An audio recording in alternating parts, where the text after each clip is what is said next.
A habit-forming mind is a less intelligent mind. A habit-forming mind is a less conscious mind.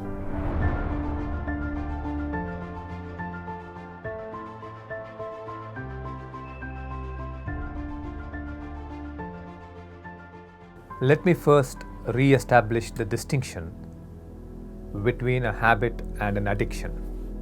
To wake up in the morning, to pick your brush and start brushing your teeth, to do this day after day, that is neutral habit. Then there are good habits. To wake up early in the morning, to do yoga, a meditation, or a physical exercise is a good habit. To reach out to people when they ask for help is a good habit. To stand up when you see a woman or an elderly person standing and give your seat to them is a good habit. These are good habits. Oftentimes, good habits need greater attention to cultivate. When you are angry with someone, to walk out of a conversation and to bang the door shut, that is a bad habit. To speak out of turn without waiting to listen to other people's views, that is bad habit.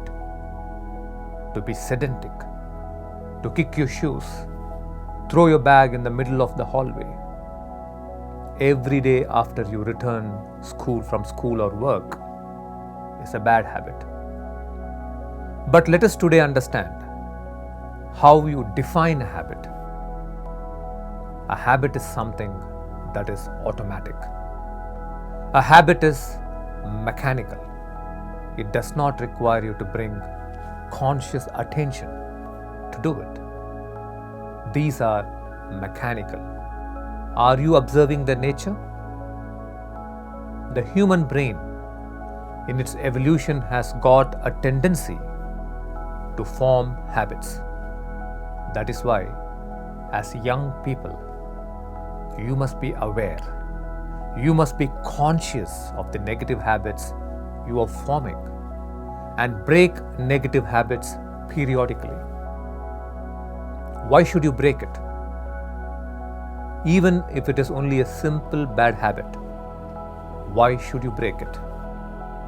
Not simply because you create a bad impression on others or because it causes inconvenience. A habit-forming mind is a less intelligent mind. A habit-forming mind is a less conscious mind. When does habit become an addiction? I want you to listen very carefully. A habit becomes an addiction when pleasure and suffering get involved in it. Pay attention to this. When the brain begins to attach pleasure to a particular activity, and when that longing for pleasure takes over, that habit becomes an addiction. When through a habit you are able to escape suffering, that habit becomes an addiction. That suffering can be boredom. That suffering can be meaninglessness. That suffering can be loneliness. It can be anything. Once it becomes an addiction, you feel helpless. You feel helplessly drawn into it again and again.